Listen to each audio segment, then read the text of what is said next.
Barangay LS 97.1. 97.1. Tayo ay forever. Forever! Forever. Forever! Dear Papa Dudut, magandang araw po. Ako po si Romel, 19 years old at nagtatrabaho bilang crew sa isang fast food chain, isang working student, at kasalukuyang nakatira sa Malabon City. Kakalipat ko lang din po sa Maynila, mga 2 taon pa lamang ang nakakaraan. Nag-iisang anak lamang po ako at lumaki po ako sa Nueva Ecija, kasama ang nanay kong si Letty. Si nanay naman po ay tubong Cebu, pero tumakas po siya sa kanila noong siya ay 16 years old pa lamang. Nagpa-Maynila at hindi na bumalik pa sa kanila. Kaya naman po nang ako ay lumaki ay hindi ko na rin nakilala ang iba pa naming mga kamag-anak. Ang tanging naging pamilya ko lamang po ay ang nanay ko. At kahit pa naging mahirap ang buhay namin sa Nueva Ecija ni nanay, dahil siya lang po ang nagtataguyod sa akin at hindi ko na rin nakilala ang aking ama, ay naging masaya naman po ang kabataan ko. Maraming beses ko na rin pong naitanong kay nanay kung sino nga po ba ang aking ama. Naalala ko po na iba't iba ang sagot niya. Noong ako'y bata pa lamang, ang naalala kong sinabi niya sa akin ay iniwan kami ng tatay ko noong ako ay maliit pa lamang at sumama sa kabit nito. Pero noong nasa elementary na ako at medyo nagkakaisip na ako, ang sabi naman ni nanay ay matagal na raw napatay ang tatay ko. Nang tanungin ko naman po siya noon kung alin ba sa dalawa ang totoo, ang palagi niyang sinasabi ay mali raw ang alaala ko. Patay na raw ang tatay ko at ni minsan ay hindi niya sinabi sa akin na ipinagpalit kami ng tatay ko sa iba. Pero kahit na ano pa man ang katotohanan, ang maliwanag sa akin ay may inililihim si nanay. At ramdam ko rin na masakit sa kanyang alalahanin kung ano man ang katotohanan na nangyari sa kanila ng tatay ko. Sa buong pagkabata ko ay hindi ako nakakita ng picture ni tatay o nalaman man lang ang kanyang pangalan. Pero dahil mabait at mabuting tao naman si nanay at naging maayos naman ang pagpapalaki niya sa akin ay hindi ko na rin naman naramdaman ang pagnanasa pa na alamin kung sino ang aking ama. Para sa akin, sapat na si nanay. Sa Nueva Ecija ay ang pagtitinda ni nanay sa kanyang maliit na naipundar na karinderya ang bumuhay sa amin. At dahil din sa karinderya na yon, ay naigapang naman po ako ni nanay sa aking elementarya at sa junior high school. Maayos na nga po sana ang plano kong matapos graduate sa high school, ang mag-aral ng agriculture sa malapit na kolehiyo sa amin, at pagka-graduate ko ay papalaguin ko ay yung maliit na lupa namin at magtatayo din ng isang maliit na agribusiness. Pero ang lahat ng magagandang plano kong yon para sa akin at para kay nanay ay napunta lamang sa wala nang ma-diagnose si nanay ng kidney failure. Bukod kasi sa takot ni nanay sa doktor, ay takot din siya sa mga posibleng makitang sakit sa kanya. At kakailanganin niyang gumastos ng malaki para sa pagpapagamot. Ang sabi rin niya palagi ay mas gugustuhin daw niya na isang araw ay gulatin na lang siya ng tadhana. At mamatay na lang siya bigla para hindi na siya maghirap at para hindi ko na alalahanin pa ang pag-aalaga at pagpapagamot sa kanya sa ospital. At gano'n na nga po ang nangyari, Papa Dudut. Sa katunayan, kung hindi ko pa siya mismo naabutan na nagdidiliryo dahil sa sakit ng kanyang tiyan, at kung hindi ko siya tinakbo sa ospital ay hindi siya makakatapak sa ospital. At sa kasamaang palad na nga po, ay malala na ang kanyang sakit nang nakita ito ng mga doktor. Nang malaman ko po ang sitwasyon ni nanay ay nagmakaawa ako sa doktor na kung ano ang pwede pa naming magawa para maisalba ang buhay niya. Willing na nga po sana ako na i-donate ang isa ko pang kidney kay nanay, pero minor de edad pa ako at hindi pumayag si nanay.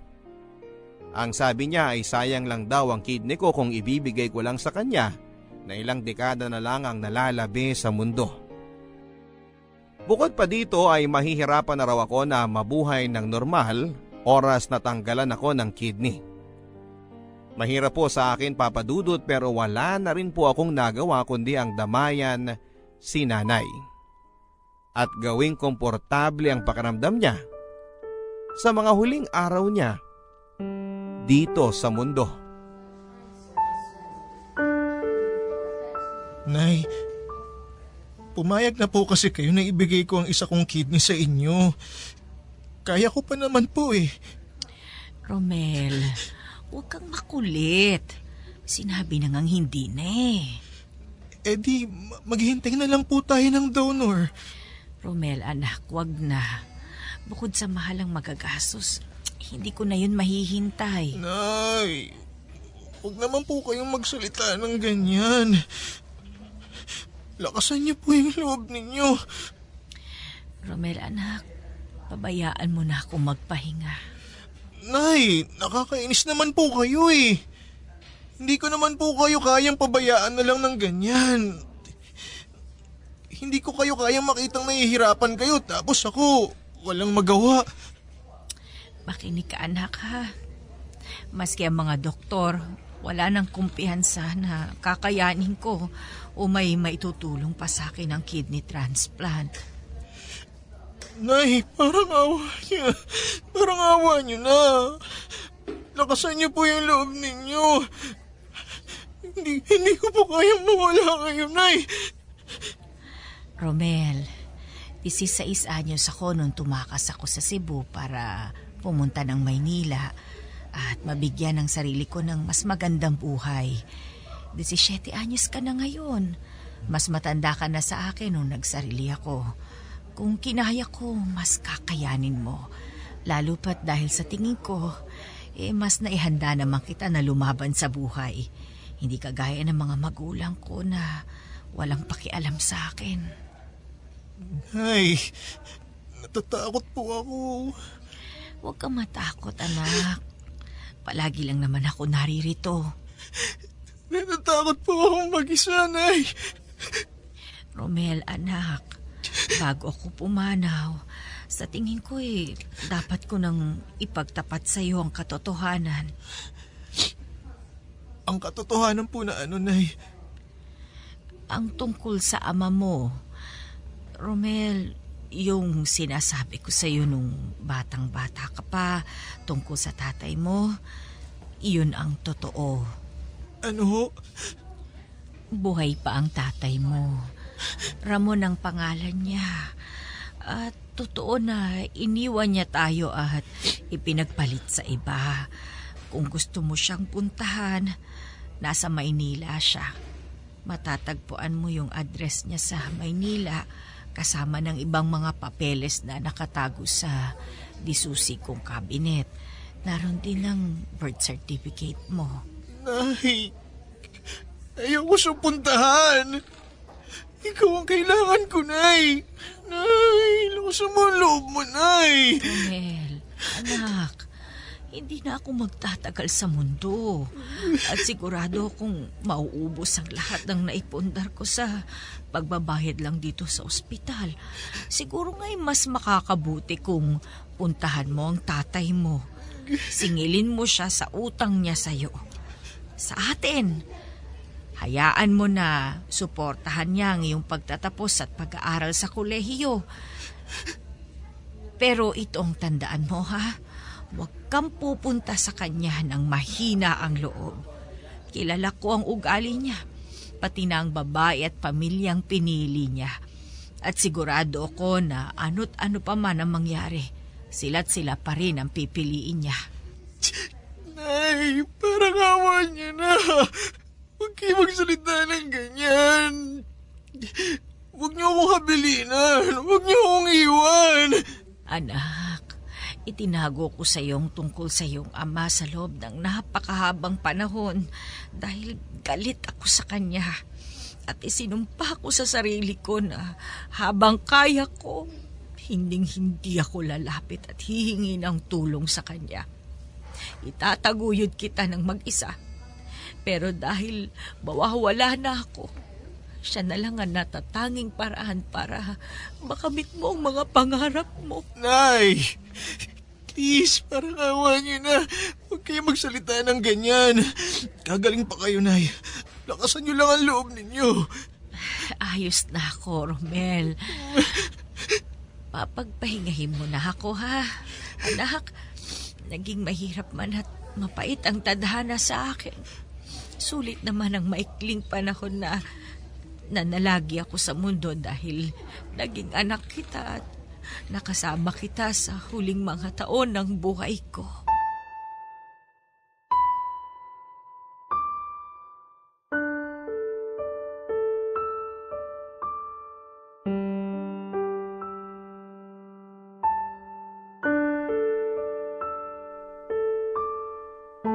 Dahil sa pagpapagamot ni nanay ay napilitan din po akong ibenta ang maliit na lupa namin upang makabayad sa utang sa ospital. At dahil si nanay lang naman po ang nagluluto at nagpapatakbo ng karinderya, ay nabaliwala din ito. Kaya minabuti ko rin po na ibenta ito sa kumare ni nanay. At dahil naibenta ko na rin po ang bahay at ang mga gamit namin at wala na akong materhan sa Nueva Ecija, ang pera na napagbentahan ko ng maliit na karinderya namin ay minabuti ko pong gamitin na lamang para sa aking paglipat sa Maynila. Nang tumulak po ako sa Maynila, Papa Dudod, ay wala akong kabalak-balak na puntahan ng ama ko. Nangupahan po ako sa isang dormitoryo at namasukan sa isang restaurant. Ang balak ko po ay ipagpatuloy ko ang senior high school sa Maynila habang nagtatrabaho sa gabi. Pero sa kasamaang palad ay tinangay ang lahat ng baong kong pera ng isang bed spacer sa dorm na inuupahan ko. Halos mabaliw na ako noon, Papa Dudut. Pero nilaksan ko ang loob ko. Ang palagi ko lang iniisip ay kung kinaya ni nanay na magpamaynila siya ng mag-isa, na walang kakilala at 1,000 lamang ang dalang pera niya, ay kakayanin ko rin ang Maynila. Pero nang tumagal-tagal ay hindi ko na rin po kinaya ang hirap at gastusin. At dito na nga po ako nag-decide na puntahan at magpakilala na sa aking ama. Pero bago ko po yun ginawa ay pinuntahan ko muna ang address ni nanay at nagmasid-masid ako. At dito ko na nga po natuklasan na may kaya pala ang ama ko. Pero sa kasalukuyan ay meron na siyang asawa at 2 teenager na anak. Dito ko rin po nalaman na si nanay ang una niyang nabuntis sapagkat parang ako ang mas nakakatanda doon sa 2 niyang anak na babae. Masakit man po sa akin na makita ang tatay ko na masaya at meron ng pamilya, ay hindi ko rin po maalis sa sarili ko ang magalit sa kanya. Dahil kami ang una pala niyang naging pamilya. At kami kung tutuusin ang mas unang may karapatan sa kanya. Habang ang pamilya niya ay nabubuhay ng marangya, kami ni nanay ay naghihirap sa Nueva Ecija.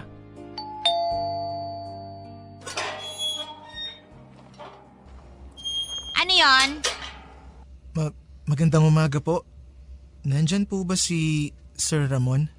Sino ka? Rom po. Rom? Ano naman ang kailangan mo kay Sir? Gusto ko lang po sana siyang makausap. Tungkol saan? Tungkol po sa trabaho po. Anong trabaho? Mag-a-apply po sana ako sa kanya. Mag-apply na ano? Yaya, pakilinis nga. Nagpupuli si Hachiko. Hi, sino ka? Ako si Rom. Gusto ko lang makausap si Sir Ramon. Ganun ba? Daddy, may naghahanap sa'yo! Yes, Leslie. Sino yan? Sir Ramon?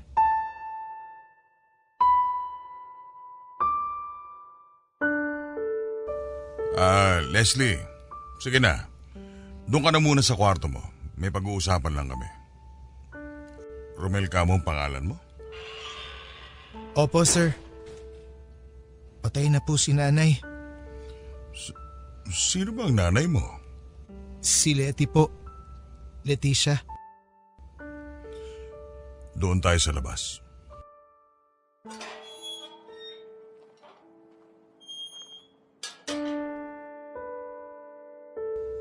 Bakit ka andito? Anong kailangan mo? Anak niyo po ako.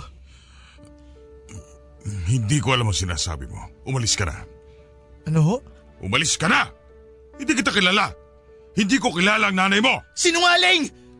Sinungaling kayo! Ito ang birth certificate ko. Nakasulat ang pangalan ninyo. Ito naman ang marriage certificate ninyo ni nanay. Kasal kayo sa West. At hindi ko alam kung paano kayo nakabuo ng bagong pamilya, ganong kasal naman kayo sa iba. Shh! Hinaan mo ang boses mo. Sige. Mag-usap tayo. Pero wag dito.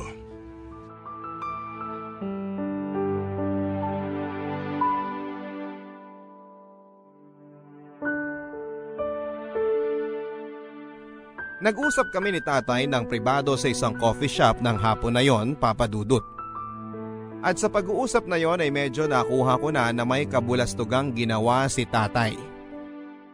Sa aking pagtatanong sa kanya ay doon ko po napagtanto na mukhang pineke ni Itay ang papeles niya, kaya sila nakapagpakasal ng kasalukuyan niyang asawa na si Marjorie.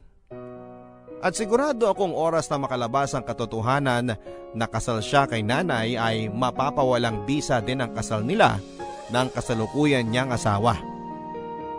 Sa halip na magkaroon ako ng lukso ng dugo at amor sa aking ama, ay kabaliktaran pa ang naramdaman ko sa una naming pagkikita, Papa Dudut. Napuno lamang po ako ng awa para sa akin at para sa aking ina. Doon ko po naunawaan ang sinabi ni nanay noong bago siya mamatay na alam niyang ano't ano pa man ang mangyari ay pipiliin ng tatay ko ang iba niyang pamilya. At ang masaklap noon ay hindi dahil sa mas mahal niya ang kasalukuyan niyang pamilya, kundi dahil makasarili siya at duwag siya. Duwag siya na harapin ang kanyang mga problema, kagaya ng pagkaduwag niya na panindigan kami ni nanay. At nalungkot din po ako para sa sarili ko, Papa Dudut. Kahit na alam kong marami akong nakuha at minana kay nanay sa itsura, sa ugali at mga prinsipyo sa buhay, ay alam kong anak pa rin ako ng aking ama. Nananalaytay pa rin sa akin ang dugo niya. At pakiramdam ko, ang naman ako sa kanya ay ang pagiging mahina ang loob at duwag. At kung hindi nga lang po siguro ako napalaki ng maayos, ng mabuti ni nanay, ay maaari sigurong mas naging matatakotin pa ako at mahina ang loob. Sa pag-uusap din po namin yon ni tatay, doon ko nalaman ang tunay na nangyari sa kanila ni nanay. Nang nagpamaynila pala si nanay ay namasukan po siya bilang isang kasambahay at isa na nga po sa mga napasukan niya at naging amo ay ang mga magulang ni tatay. 21 years old lamang si nanay nang namasukan siyang kasambahay sa bahay ni tatay. At 24 naman si tatay noong una silang nagkakilala.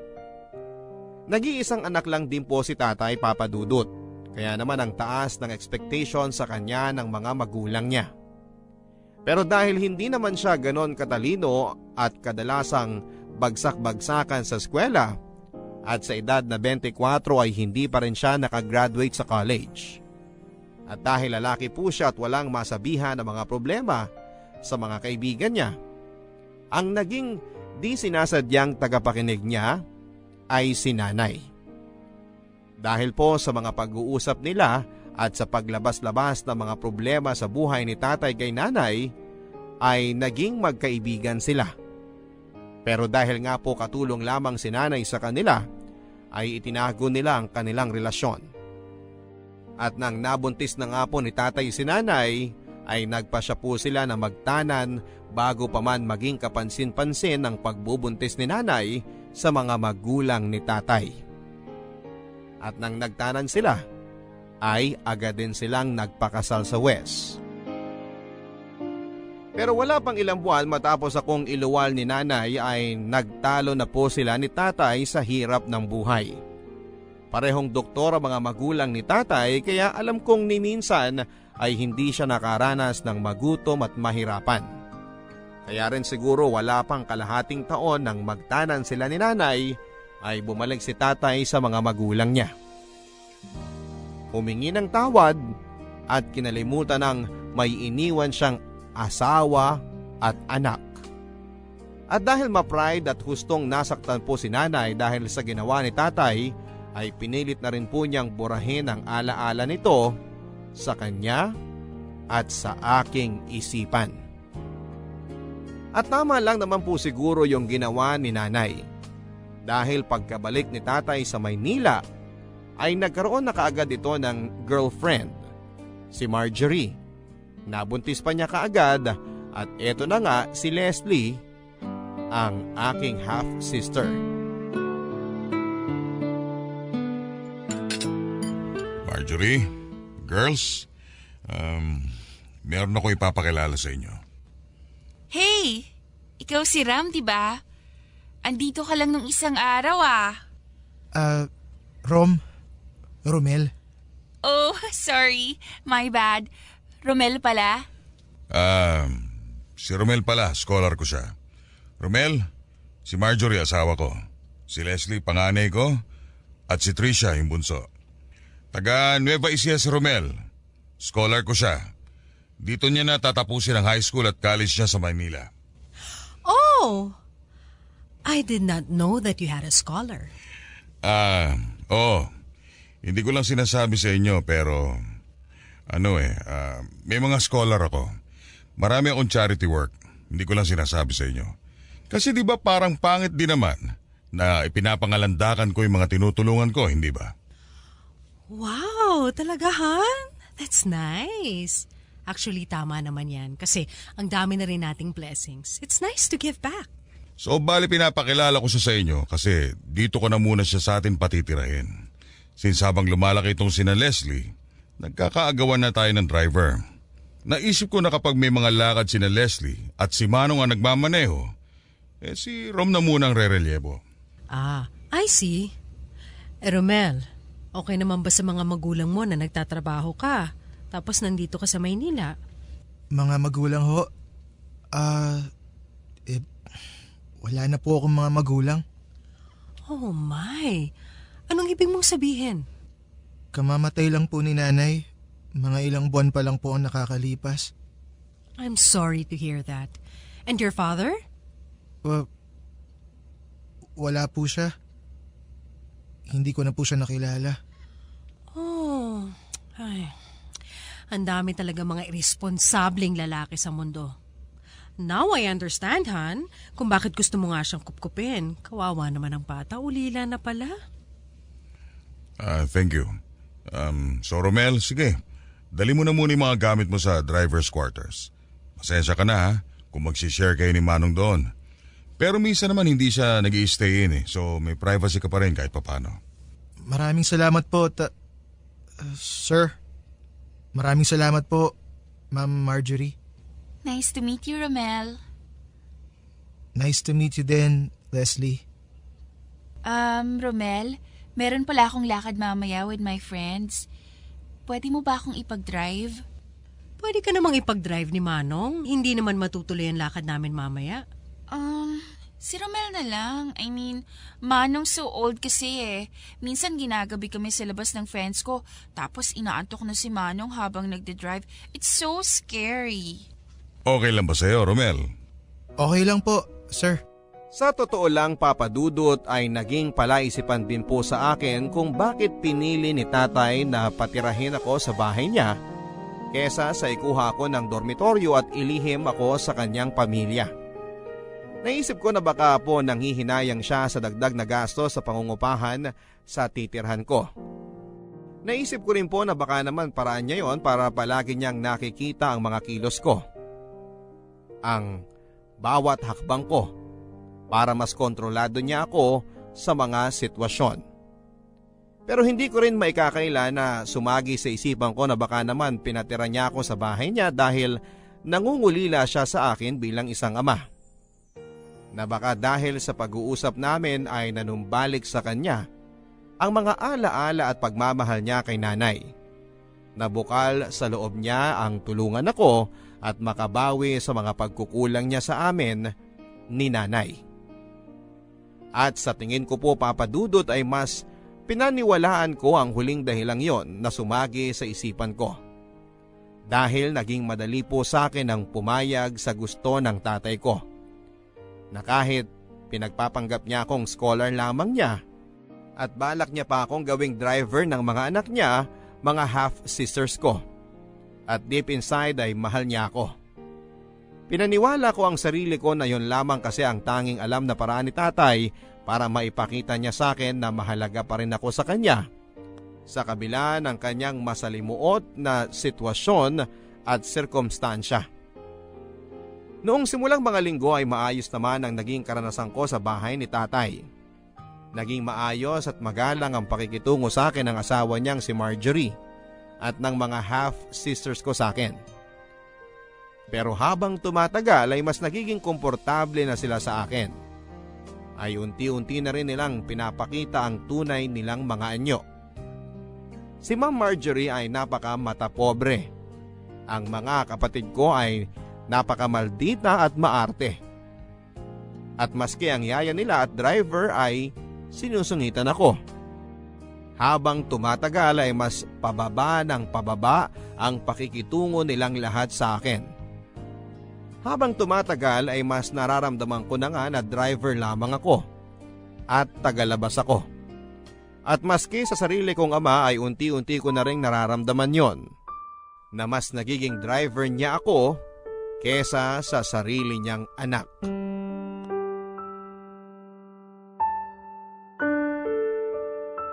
Oy, Ramel! Ikaw na nga maglabas niyang basura. May ginagawa ako dito. Sige po. Romel! Shh! Birthday na kumpare ko mamayang gabi. Ikaw na muna maghatid kay Ma'am Marjorie. Naku, kuya, paano po kaya yan? May exam po ako bukas eh. Pabayaan mo na yung exam na yan. Tandaan mo, ang prioridad mo ay yung kapakanan ng mga anak ni na Ma'am at Sir. Dahil kung di naman sa mga magulang nila, hindi ka rin naman makakapag-aral. Sige po, ako na po ang bahala. Yan, ganyan dapat. Oy, Ramel! Ano ba naman yan? Nakaalis na yung truck ng basura. Hindi mo pa nailalabas yung mga basura dito. Romel, sumama ka pala sa akin mamaya dahil may event kami sa sports club. Ipagdadrive ko po kayo, ma'am? Oo, ipagdadrive mo ako tapos umalalay ka na rin sa akin. O nga pala, magbihis ka ng maayos ha? Paano pong maayos na bihis? Basta ayoko nang naka-shorts o tsinelas lang. Nakita mo yung mga alalay ng mga amiga ko doon sa sports club, hindi ba? Mga mukhang mga mababangong lahat at nasusweldohan ng tama. Dapat ganun ka rin. Napahiya na ako sa iyo nung nakaraan eh. Sige po, Ma'am Marjorie.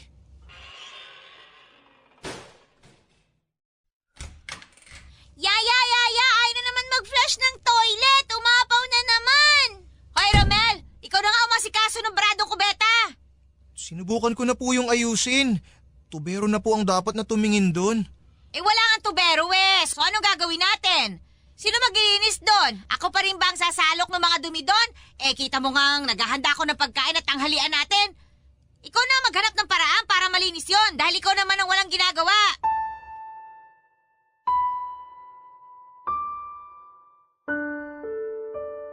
Dahil ako ang pinakabata at may pinakamalaking utang na loob sa bahay na yon, ay ako rin po ang naging pinakamababang ranggo sa kanilang lahat.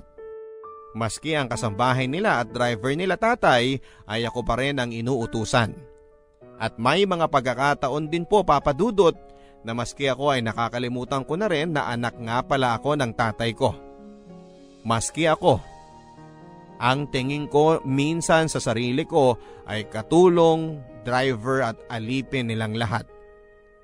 At dahil karamihan ng oras ko ay kinakain na nga rin po sa mga kakasunod sa mga samut-saring utos ng lahat ng tao sa bahay na yon, ay napabayaan ko na rin po ang aking pag-aaral.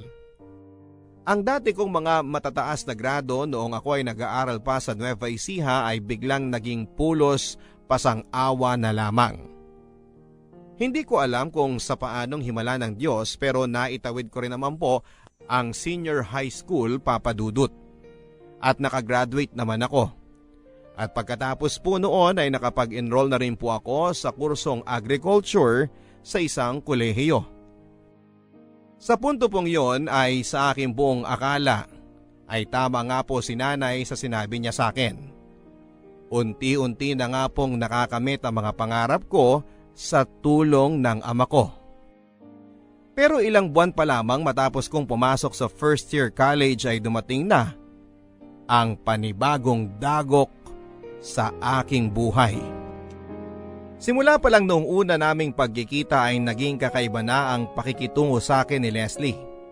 At sa 2 taong pamamalagi namin sa iisang bahay ay lumakas nga ang pakiramdam ko na crush niya ako. Ilang na ilang po ako, Papa Dudut, dahil alam ko na magkapatid kami sa ama. At alam ko rin naman na kung ano man yung nararamdaman niya sa akin ay bunga lamang ng lukso ng dugo. Sa katunayan po niyan ay kung may bagay man siguro na pinakasumubok sa akin ay ang pagbubunyag sa kasalukuyang pamilya ng tatay ko ng tungkol sa amin ni nanay. At yung pagka-crush sa akin ni Leslie na habang tumatagal ay parang palala po ng palala. Noong una ay akala ko ay lilipas din ang pagka-crush sa akin ni Leslie. Ang akala ko ay kapag mas marami pa siyang nakilalang lalaki habang siya ay tumatanda, ay lilipas na rin yung kung ano man yung nararamdaman niya sa akin. Pero habang tumatagal ay mas nagiging obvious si Leslie. At umabot na nga sa puntong halos lantaran na niyang sabihin sa akin na may gusto siya sa akin. Sa kabila naman po ng paglala ng kanyang mga ginagawa ay nananatili pa rin itong lihim sa ibang mga tao sa bahay. Kung may nakakapansin man po nito ay sa tingin ko ay si Trisha lamang dahil kaming 3 lang naman ang kadalasang nagkakasabay sa sasakyan kapag ako ay nagdadrive sa kanila sa eskwelahan at sa mga lakad nila. At sina Ma'am Marjorie, Tatay, Manong at Manang ay alam kong hindi rin naman po ito napapansin. Dahil kung wala naman silang ipag-uutos o kailangan sa akin ay halos invisible lang naman ako sa kanilang mga paningin. Gayon pa man ay naging kampante pa ako na kahit na anong mangyari ay hindi rin naman po lalampas sa linya si Leslie. Driver at katulong lang ang tingin nilang lahat sa akin. At sigurado po akong hindi naman gagawa pa ng kahit na anong bagay si Leslie bukod sa pagpapakyut sa akin. Dahil hindi rin naman niya gugustuhin na makipagrelasyon sa isang driver na mas mababang uri sa kanya. At ikakapahiya niya sa kanyang mga kaibigan at mga kakilala. Rom, dito na ako sa harap uupo ha. Nahihilo kasi talaga ako kapag sa likod ako umuupo eh. Okay lang? Sige. Sasakyan niyo naman to eh. Nakakatawa ka talaga. Nagpagupit ka pala, no? Mas bagay sa'yo yan. Mas lumalabas yung pagkakahawig mo kay Ken-chan. Ganon? Salamat. Oo, crush ko nga yun eh.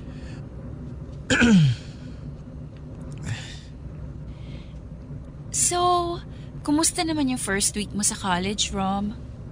Okay naman. Masaya naman.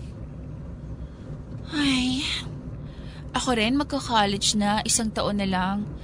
Pero hindi ko pa rin alam kung anong course yung kukunin ko. Bakit? Ayaw mo ba ng political science? Di ba yun ang pinakukuha sa'yo ng mami mo? Political science, tapos law school. Mukha bang gusto kong maging abogado? Ano bang gusto mo na gawin na pangmatagalan, yung kahit na hindi ka bayaran, gagawin mo pa rin dahil gusto mo yung ginagawa mo? Hindi ko alam eh. Parang gusto ko lang maging housewife. Ang bata mo pa para maging housewife? 18 na ako, no? Si Juliet nga 13 years old lang nung itinana ni Romeo. Tingnan mo naman kung anong nangyari sa kanilang dalawa. Alam mo, dapat maging comedian ka eh. Siguro ang saya-saya niyo palagi ng girlfriend mo. May girlfriend ka na ba, Rom? Wala pa. May nililigawan ka na? Wala pa rin. Ha? Bakit naman? Crush, siguro naman meron. Oo. Siyempre. Sinong crush mo? Si Julian San Jose. Hindi artista, yung normal na tao. May kaklase ako na cute. Ayun. Anong itsura niya? Ayun nga. Hawig niya si Julian San Jose. Paikot-ikot lang eh. Alam mo, ang sabi nila, hawig ko rin daw si Julian. Huh? Ang layo ah. Puisit ka?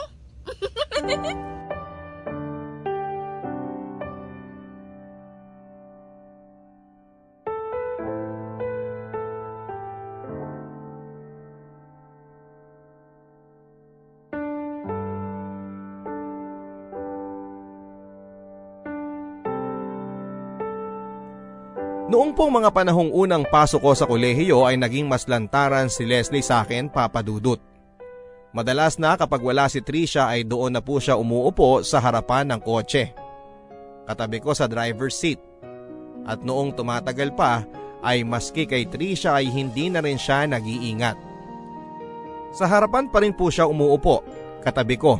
At kapag pinagdadrive ko siya o kapag magkasama kami ay madalas na napupunta po ang usapan namin tungkol sa love life. Nakadalasan nga po ay nauuwi na po sa pagtatanong niya tungkol sa personal kong buhay. Kung ano po yung mga gusto ko sa babae at kung sino-sino na nga po ang mga naging girlfriend ko. At kahit na isang tanong, isang sagot lang po ang ibinibigay ko kay Leslie ay hindi po siya naaapektuhan dito. Patuloy lang siya sa pag-iimbestiga at pagtatanong sa mga personal na detalye sa buhay ko, Papa Dudut. At napapansin ko nga po na kung ano man ang impormasyon na ibigay ko sa kanya, halimbawa ay yung nabanggit ko sa pag-uusap namin na madasalin yung daddy kong GF sa Nueva Ecija, sa mga susunod na araw ay magiging ganun din siya. Naging biglang deboto na siya sa isang santo sa simbahan. At ang banggitin ko pa na gusto ko sa mga babae ay yung hindi masyadong nagmi-makeup ay pansin ko nang sa mga sumunod na araw ay binawasan na rin niya yung kadalasan niyang inilalagay na makeup.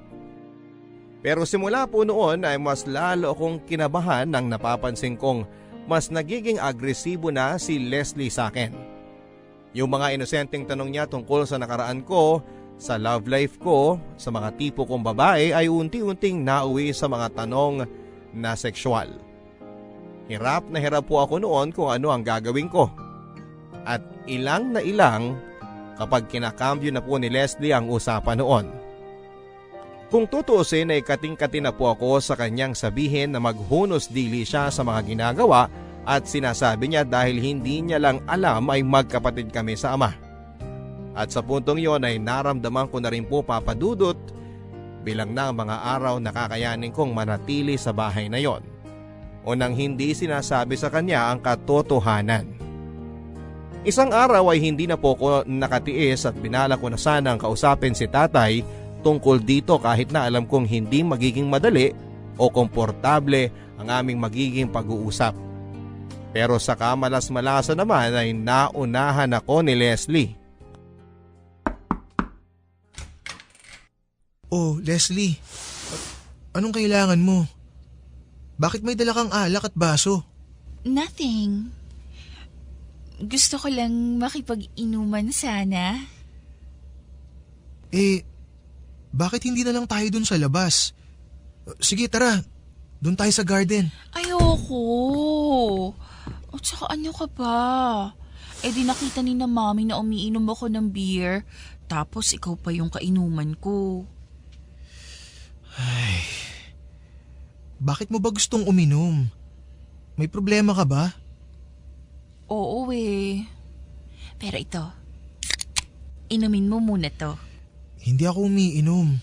Sinungaling ka, alam kong umiinom ka, Romel. Sige na. Gabi na, Leslie. Maaga pa ako bukas. Sige na, please. Isang beer lang, promise. Ay, sige na nga. Umupo ka naman. Mukha kang tanga dyan nakatayo sa sulok habang nakikipag-inuman sa akin. Ano ba kasing problema mo? Ganito kasi yun. May lalaki kasi. Gustong gusto ko. Pero ang problema, parang di naman niya ako gusto. Sus, wag mo masyadong dibdibin yun. Marami ka pang makikilala na lalaki sa buhay mo. Pero ayoko ng ibang lalaki. Ang gusto ko siya. Siya lang. Paano yun? Sinabi mo nga, hindi ka naman gusto. Hindi mo naman pwedeng puwersahin yung tao na magustuhan ka. Ano bang problema sa akin, Romel? Pangit ba ako? Sexy naman ako, diba? Ang dami naman nagkaka-crush sa akin. Pero ewan ko pa sa lalaking to. May mga sandali pa na pakiramdam ko, pinandidirihan niya ako. Baka hindi ka lang talaga niya gusto, Leslie. Hayaan mo na. Bata ka pa naman. Marami ka pang makikilala. Pero ayoko nga sa iba, Romel. Hindi ba malinaw yun? Bata ka pa. Kung ano man ang nararamdaman mo para sa lalaki na yun, sigurado akong magbabago pa yun. Bakit ka ba ganito sa akin, Romel? Huh? Anong ibig mong sabihin? Romel, minsan hindi ko alam kung tanga ka o nagtatanga-tangahan Hindi ko maintindihan ang sinasabi mo. Hindi ba malinaw, Romel? Ikaw. Ikaw ang gusto ko. Ikaw lang. Leslie, lasing ka na. Bumalik ka na sa kwarto mo. Hindi. Hindi ako aalis dito hanggat hindi mo sa akin sinasabi kung bakit hindi mo ako gusto. Ano ka ba, Leslie? Anong gusto mong marinig sa akin? Pasensya ka na pero wala akong gusto sa'yo. Sige na, umalis ka na. Bumalik ka na sa kwarto mo. Hindi ako aalis dito hanggat hindi mo ako nagugustuhan. Ano ka ba naman, Leslie? Nasisiraan ka na ba ng bait? Leslie, wag! Umalis ka na! Umalis ka na, Leslie! Huwag mo akong ipagtulakan! Tandaan mo, Romel, pagsisisihan mo tong ginawa mo!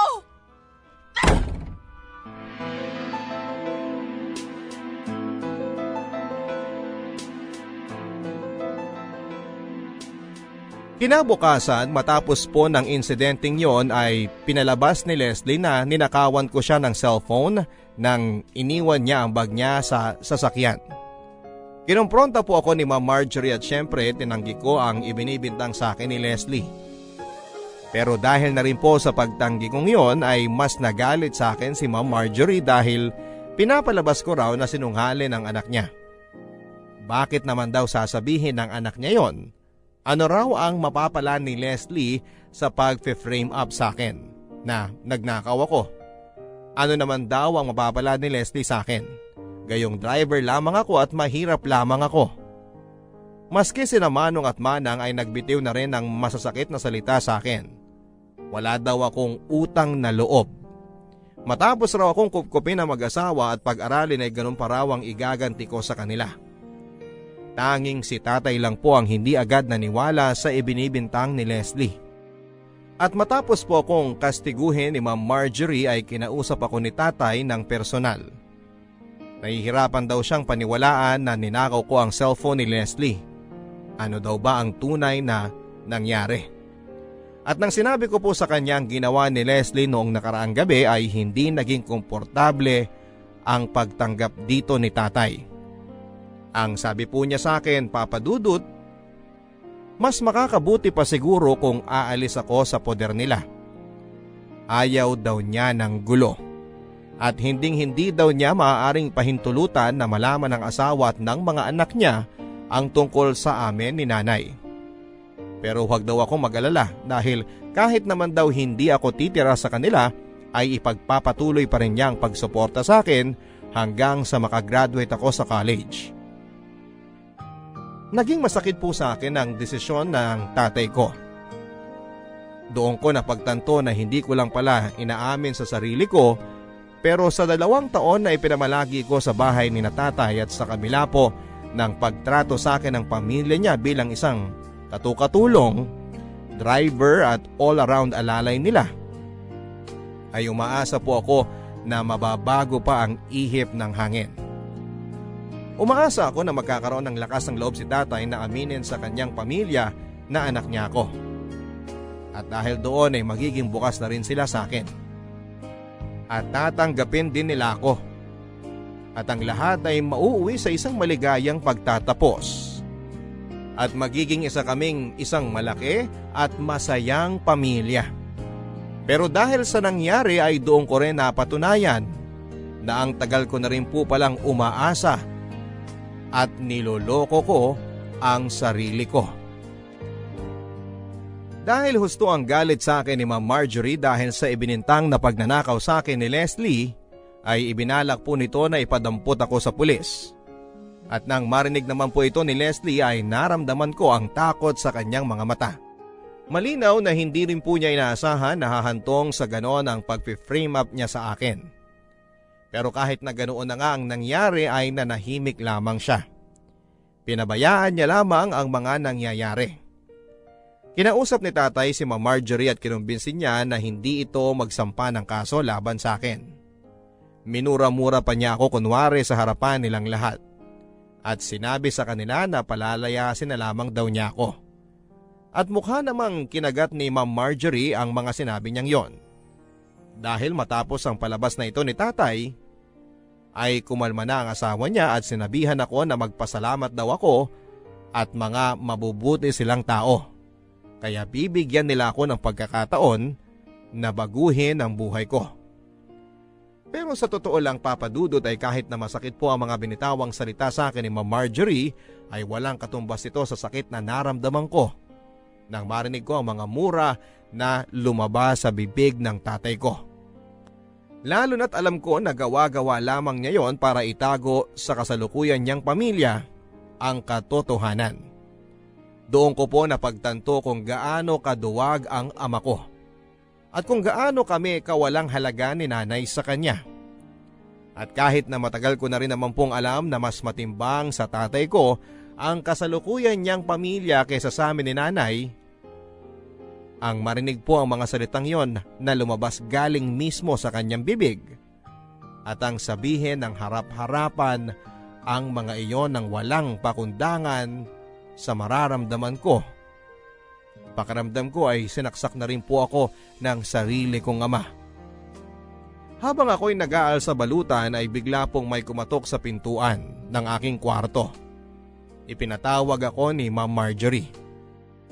At nang pumunta po ako sa sala ng bahay ay andon silang lahat at parang nagbago ang ihip ng hangin. Ang unang nagsalita ay si tatay at humingi po siya ng tawad sa akin dahil na misplace lang daw pala ni Leslie ang kanyang cellphone. At matapos po niyang magsalita ay nagsunura na ang iba pang miyembro ng pamilya. Maski sina Manong at Manang ay humingi din po ng tawad. Nagmakaawa si Leslie na patawarin ko raw siya. Hindi naman daw niya sinasadyang nangyari at napakasama daw sa pakiramdam niya ang mapagbintangan ako. Nagmamakaawa din po siya na wag na akong umalis. Pero sa puntong yon ay nag-give up na po ako sa tatay ko. Ayaw ko na ring makasama pa ang pamilya niya at mas lalong hindi ko ipagsisiksikan ang sarili ko sa bahay nila.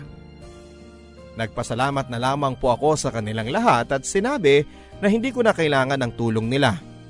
Bumalik na po ako sa kwarto para ipagpatuloy ang aking pag-iimpake. Pero wala pa pong 1 oras matapos ang pangyayaring yon, ay nakarinig ako ng katok sa aking kwarto. Ang akala ko po ay si tatay. Si Leslie pala.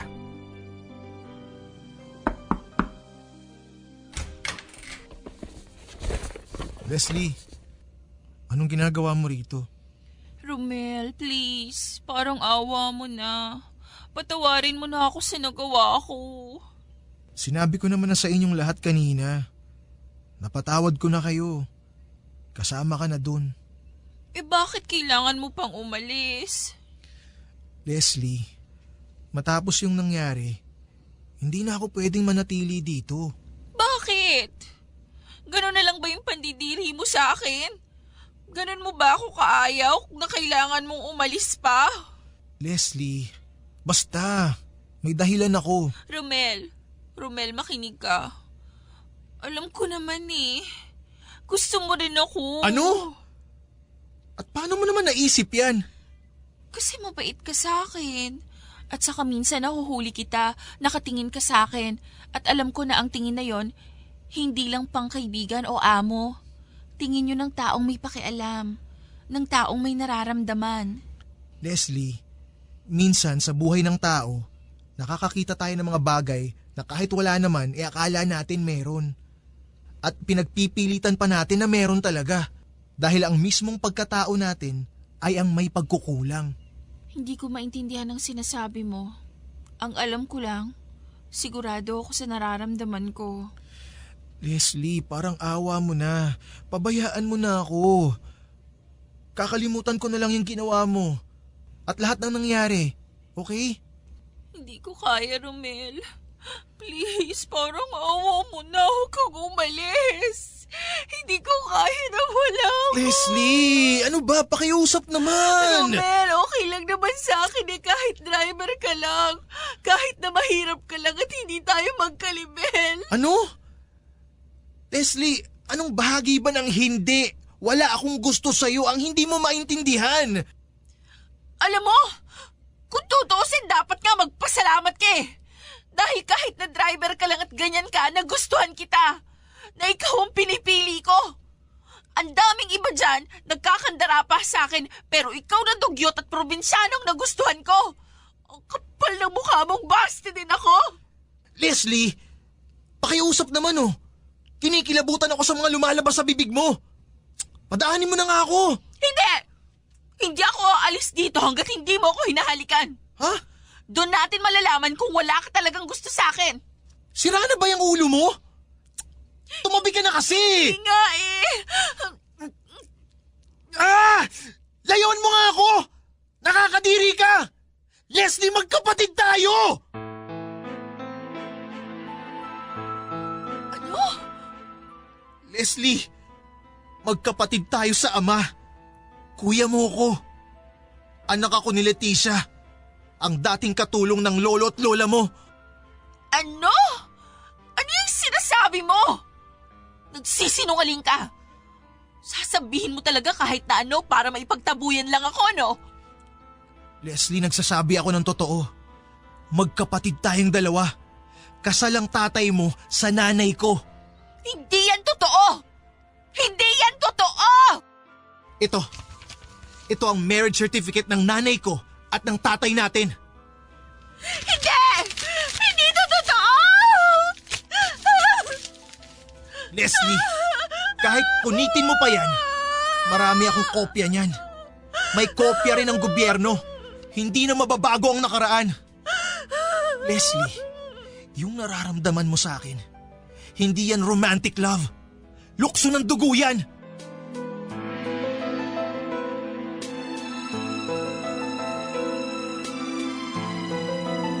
At kahit na awang-awa ako kay Leslie ay pinabayaan ko siya na umiyak lang doon nang umiyak sa aking kwarto at iniwan ko siya sa ganong estado.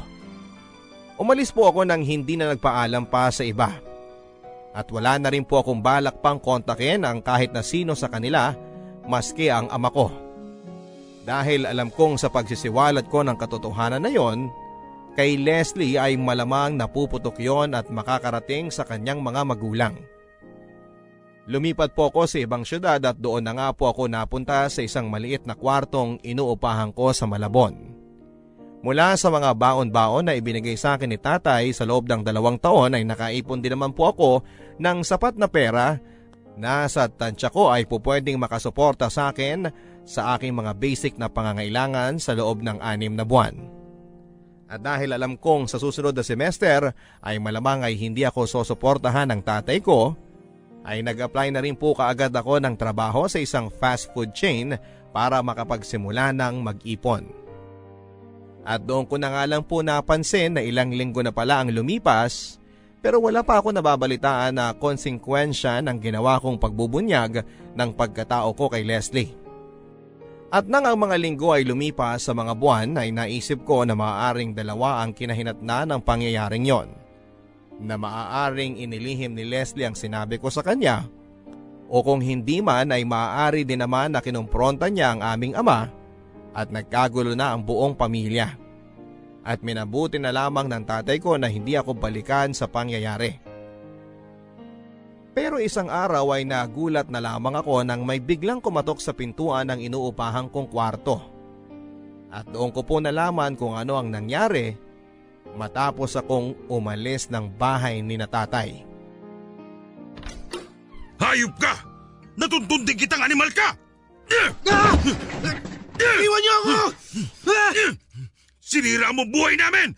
Sinira mo buhay ko, hayop ka! Sir! Ano kaguluhan to? Tulungan niyo ako! Halika kayo rito! Itiwan niyo ako! Tama na! Tama na! Alam mo ba kung nasa si Leslie ngayon? Nasa psychiatric ward siya! Sinubukan niya magpakamatay! At hindi pa namin malalaman ang tunay na dahilan kung bakit siya nagtaka magpakamatay kung hindi kami kinausap ng psychiatrist niya! Bakit ba kasi hindi ka nalang nanahimik, Romel? Ano pumasok sa kapiranggot mong utak at sinabi mo sa kanya yun? Dahil gusto kong halain ang anak mo! Ng mismong kapatid ko! Pero may maayos na paraan ng pagsasabi ah! Bakit kailangan ganon? Ewan ko! Siguro dahil sa mga oras na yun, inuna ko naman yung sarili ko! Dahil doon ko na-realize na kahit ano pa ang mangyari, ang mismong ama ko, hindi ako unahing isipin! Hindi niya ako pipiliin! Ang sarili ko na lang ang pwedeng maging kakampi ko! Bakit? Ano pa ba gusto mo? Pinatuloy kita sa sarili kong bahay! Pinag-aral, binihisan! Kahit na maayos sa tahimik na ang buhay ko, pinapasok pa rin kita doon! At tinanggap pa rin kita kahit na pwede na makitang talikuran! Ang kapal din talaga ng pagmumukha mo, no? Sir Ramon, ipapaalala ko lang sa inyo na kami ng nanay ko ang una mong pamilya. Siya ang una mong minahal, pinakasalan at pinasa! At ako ang una mong anak! Ako ang panganay mo! Tapos magsasalita mo ako ng ganyan ang kapal ng mukha mo! At wag niyo sa akin isumbat na para bang utang na loob ko na tinanggap niyo ako sa pamamahay ninyo! Na dapat ipagpasalamat ko pa na itinrato niyo ako at ng pamilya niyo na driver imbes na kadugo! 17 taon niyo kami pinabayaan ni nanay! At yung pagpunta ko sa inyo, naniningil lang ako sa obligasyon niyo sa akin! Asal dugyot ka talaga! Alam mo ba kung anong ginawa mo sa aming mag-asawa? Wala akong pakialam! Hayop ka talaga! Dahil sa'yo, naipaghiwalay sa akin si Marjorie! Winasak mo ang pamilya ko! Wala akong mayaharap sa mga tao! Silang lahat, mga kamag-anak ko, mga kaibigan ko, mga kasama ko sa negosyo, alam nilang nagkaanak ako sa isang katulong! Hayop ka, Romel! Winasak mo ako! Sinira mo ang buhay ko! Tama lang yan sa'yo! Karma ang tawag dyan, tay! At least ngayon, quits na tayong dalawa! Dahil sa pagiging makasarili mo at mahiya mo! Matagal mo na winasak ang buhay namin ng nanay ko! Hayop ka! Papatayin kita! Tama na ho! Berting! Tumawag ka ng barangay!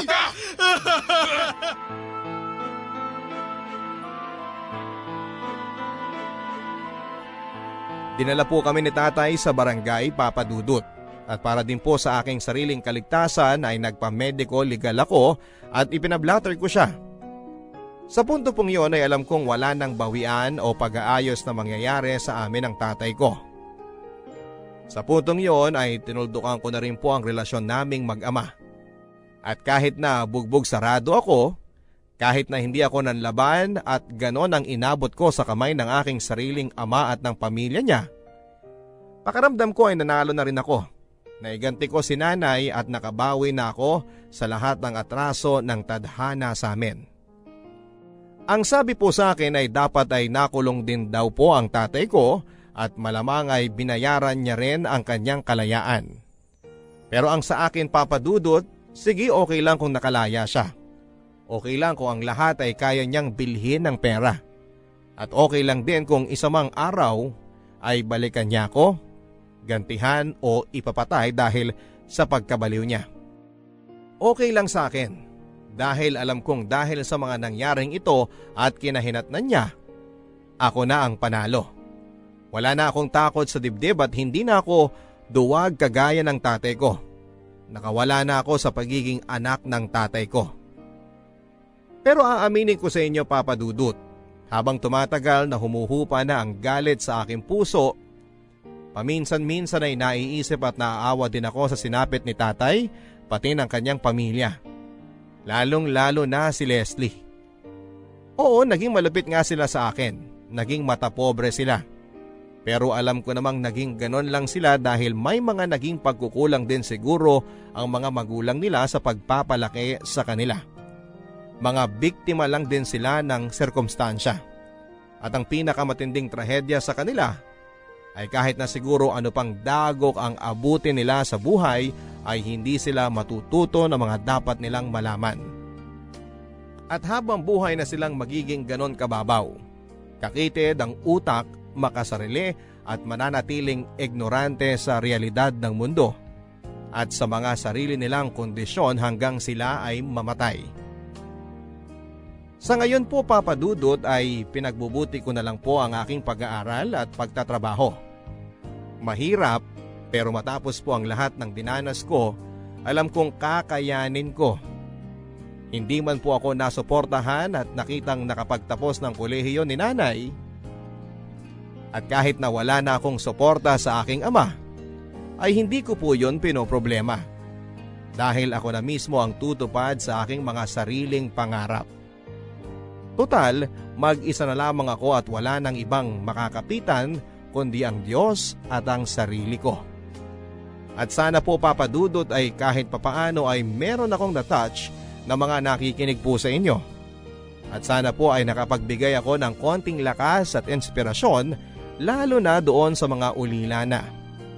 At doon sa mga nagsisimula pa lamang lumaban sa buhay ng mag-isa. Ang inyong kapuso at kakampi, Romel. Forever. Ang mga kwento ng pag-ibig, kwento ng buhay at kwento ng pag-asa dito sa Barangay Love Stories. Love Stories.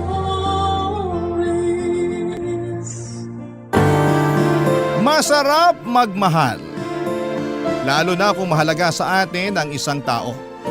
Ngunit mahalaga ring magtira ng respeto para sa sarili dahil masaktan ka man pagdating ng araw, may kakapitan ka pa rin sa kabila ng iyong pagkabigo. Ikaw, kabarangay, bigay todo ka rin ba kung magmahal? Dear Papa Dudut, mapagpalang araw po sa inyo at sa lahat ng mga nakikinig ngayon dito sa inyong programa. Tawagin niyo na lamang po ako sa pangalang Helen. 34 years old at taga General Nakar, Quezon. 14 years old pa lamang ako nang ipagbuntis ko ang panganay namin. Nakipagtanan ako noon sa boyfriend kong si Bart. Tutol po sa pagsasama namin ng mga magulang ko dahil masyado pa raw kaming mga bata. Pero wala na silang nagawa noong malaman nilang buntis ako, Papa Dudut. Nagpakasal kami ni Bart sa Huwes pagtungtong ko sa edad na 18.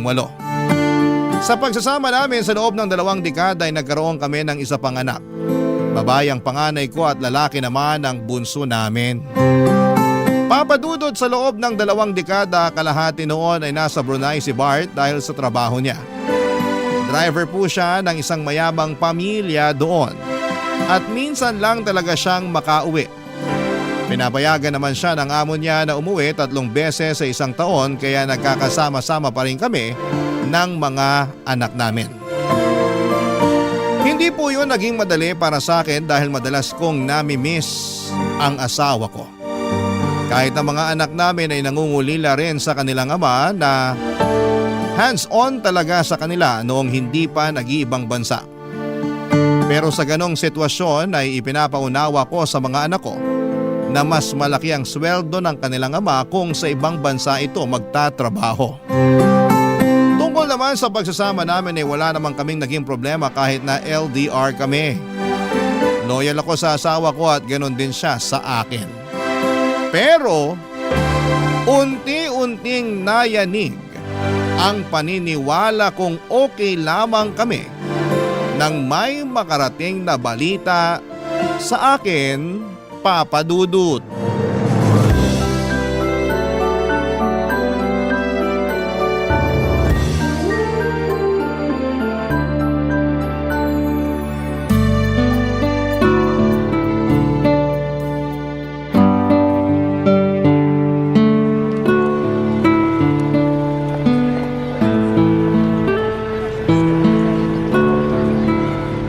Nagkausap na ba kayo ng asawa mo? Mukhang hindi na tumatawag sa'yo. Iso ka, Nay. Magkausap nga lang kami kagabi. Kinumusta yung mga bata at saka nagkwentuhan kami. Kailan daw siya uuwi? Next week na raw po. Excited na nga po ako eh. Sa tagal ba naman na hindi kami nagkita? Na-excite ka pa mukhang niloloko ka na ng asawa mo. Nay, saan nyo naman nakuha yung ideya na yan? Loyal po sa akin si Bart. Mahal na mahal niya kami ng mga anak niya kaya hindi niya ako ipagpapalit sa ibang babae. Nasasabi mo yan kasi hindi mo naman siya nakikita araw-araw. Hindi mo alam kung sino-sino mga nakakasama niya. Baka hindi mo namamalayan, may kalampungan na pala siyang iba. Nay naman, huwag niyo namang siraan yung asawa ko ng harap-harapan. Anong gusto mo? Siraan ko siya ng patalikod? Mas maganda na kung harapan kung sasabihin sa'yo na niloloko ka ng asawa mo, Helen. Kung hindi nyo na po gusto si Bart para sa akin, wag nyo naman siyang gawa ng issue. Mabuti siyang asawa. Hindi naman siya pumapalya sa pagpapadala at sa pangungumusta sa aming mag-iinan niya eh. Baka medyo nakukonsensya pa kaya nangungumusta. Kung sa pagpapadala naman, hindi mo dapat ipagpasalamat yun. Kasi may responsibilidad siya sa inyo, lalo na sa mga anak mo. Teka lang po, Nay. Bakit niyo po ba nasasabi yan? Hindi ba't sinabi sa'yo ng asawa mo na sa susunod na linggo pa siya uuwi? 2 araw na siya rito sa Pinas. Ano po? Kanino niyo naman nalaman? May nakapagsabi sa akin. Yung anak ng kaibigan kong galing sa Pasay. Nakita niya raw si Bart doon sa bahay na nadadaanan nila pa uwi. Kaya nga nagtanong siya sa akin kahapon kung lumipat na raw ba kayo kasi akala niya nandun na kayo mag-iina. Kaya doon na lang dumiretso si Bart. Baka naman niloloko lang kayo noon. Alam niyo naman kung gaano kadaling manira ng tao. Paano kung totoo? Bakit hindi mo tanungin yung asawa mo? Tama na po, Nay. Sinungaling yung nagkwento sa inyo, hindi pa nakakauwi yung asawa ko. Mukha akong pagtataasan ng boses. Kung ayaw mong maniwala sa sinasabi ko, bahala ka. Pero kapag ikaw na mismo nakahuli sa pagsisinungaling ng asawa mo, huwag mong ipapakita sa akin yung pag-iyak mo. Ang kulit nyo naman po kasi, Nay. Hindi nga po nagloloko yung asawa ko. Kung gusto nyo, tatawagan ko siya ngayon habang kaharap ko pa kayo. Huwag na. Mas mabuti kung kakausapin mo siya kapag nandito na siya. Tanungin mo ng harapan para hindi makapagsinungaling sa'yo.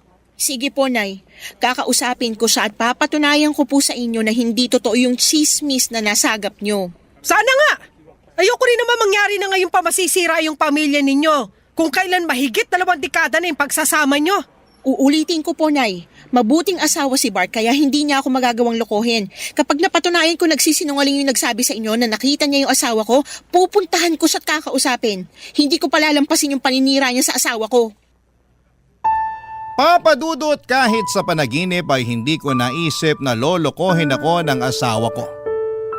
Consistent naman kasi siya sa ipinapakita niya mula noong magsama kami. Mabait siya at responsableng asawa. Tuwing nakikipag-inuman siya ay nagpapaalam pa nga siya sa akin at hindi rin nagpapaabot ng madaling araw. Madalas pa nga siyang nagsasabing under noon dahil kapag pinauwi ko siya ay sumasama talaga siya at hindi na nagyayabang pa. May kaklase si Bart noong high school na nagtatrabaho sa Brunei bilang driver. Ang kaso'y pinauwi na ito ng asawa dahil naghahabol na magkaroon ng isa pang anak kaya nairekomenda nito ang asawa ko. Sa maraming taon na nagsama kami ay pinakita niya kung gaano niya ako kamahal. Madalas niya akong pinagsisilbihan. Magkatulong kami noon sa karinderya ni nanay at ayaw nga niya na napapagod ako kaya halos siya na ang gumagawa ng mga mabibigat na mga gawain. Nagkakahera na lamang ako noon at paminsan-minsan ay nagsiserve sa mga customers namin. Pero pagdating sa pagluluto at kahit na sa paghuhugas ng mga plato ay siya na ang gumagawa. Bukod pa roon ay naghahanap pa siya ng mga racket hanggang sa maging driver siya ng delivery truck. Okay naman ang kitaan niya roon pero noong naospital ang bunso namin, naubos ang savings namin mag-asawa nang kinailangan itong operahan. Pero noong magkatrabaho siya sa Brunei, mabilis kaming nakabangon, Papa Dudut.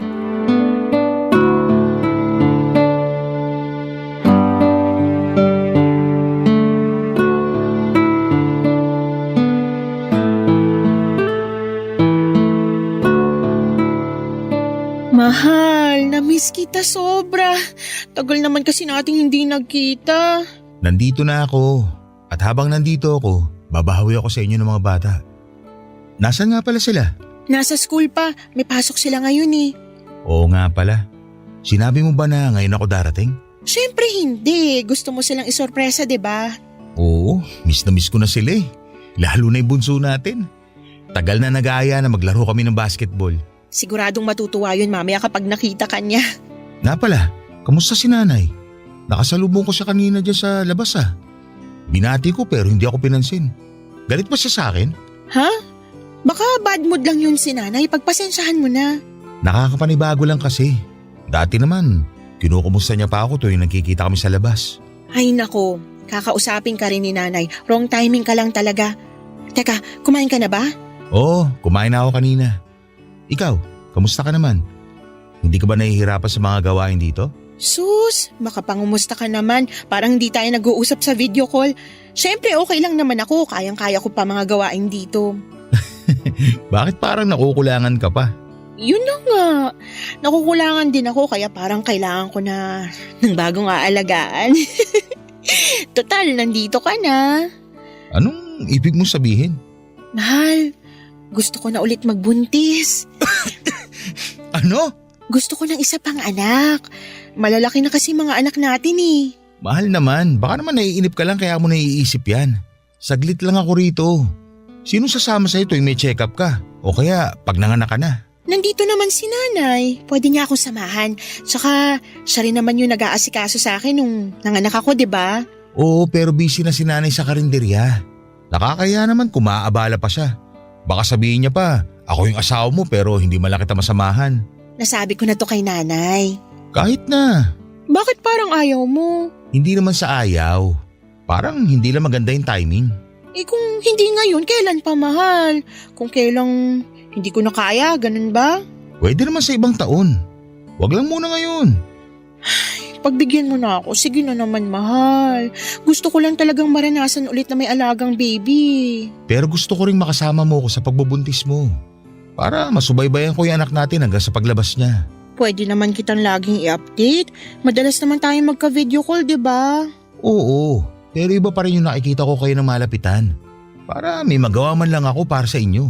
May magagawa ka naman eh. Sinusustentuhan mo naman kami tsaka lagi ka rin nangungumusta. Sapat na sa akin yun. Mahal, please naman, makinig ka sa akin. Huwag na muna ngayon, okay?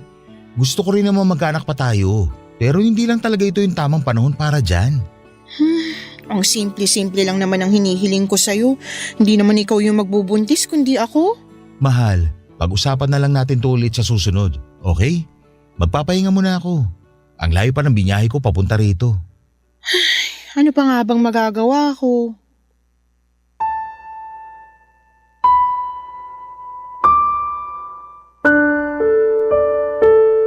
Papadudot na gulat ako sa hindi pagpayag ni Bart na magkaroon kami ng anak. Samantalang siya pa ang humihiling sa akin na sundan na ang bunso namin noong huling uwi niya rito sa Pilipinas. Hindi ko alam kung ano ang nakapagpabago ng isipan niya. Tinanong ko naman siya ulit pero iisa lang talaga ang sagot niya. Hindi pa raw yun ang tamang panahon para magkaanak kami, Papa Dudut. Pinanindigan niya po ang katwiran niyang yon, kaya naman hindi na rin ako nagpumilit pa. Inisip ko na lamang na pwede pa rin naman talaga sa susunod na taon. Nang makauwi si Bart, akala ko ay madalas na kaming makakapag-bonding. At susulitin talaga niya yon, yung oras na kasama kami, pero hindi po ganon ang nangyari. Nung unang 2 araw ay nakipaglaro pa siya ng basketball sa bunso namin. Nagluluto rin siya sa bahay at naglalambing din sa akin. Pero mula nung 3 araw niya sa amin ay palagi na siyang umaalis. Ang paalam niya, may importanteng lalakarin lang daw at sa susunod na pag-alis niya, sinabi niyang tutulungan niya lang daw ang kumpare niya sa pag-aasikaso ng requirements para makapagtrabaho din sa Brunei. Papadudot na unawaan ko naman yon dahil may tumulong din naman sa kanya noong kaya hinayaan ko lamang siya. Pero noong araw-araw na siyang umaalis ay doon na po ako nagduda sa mga ginagawa niya, Papa Dudut. Barangay Love Stories. Barangay Love Stories.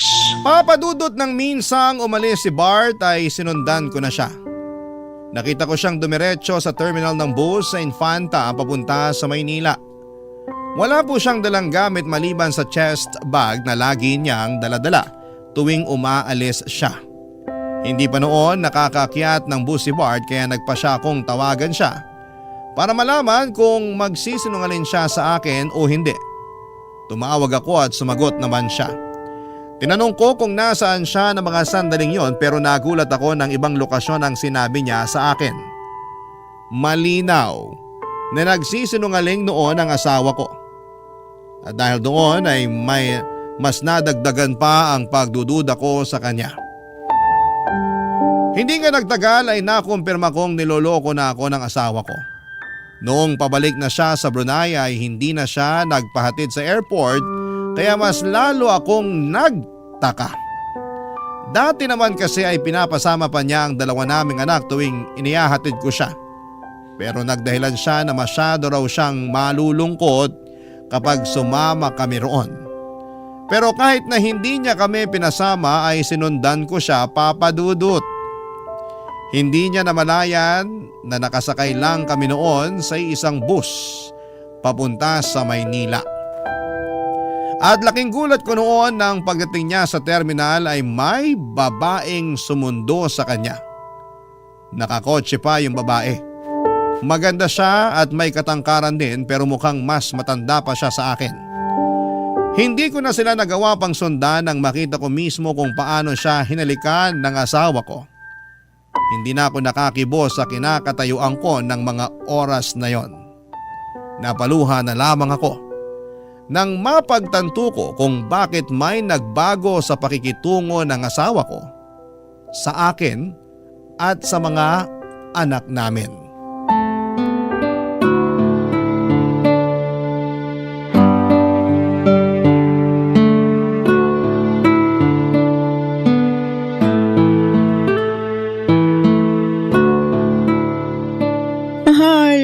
Kumusta yung biyahe mo pa Maynila? Okay naman.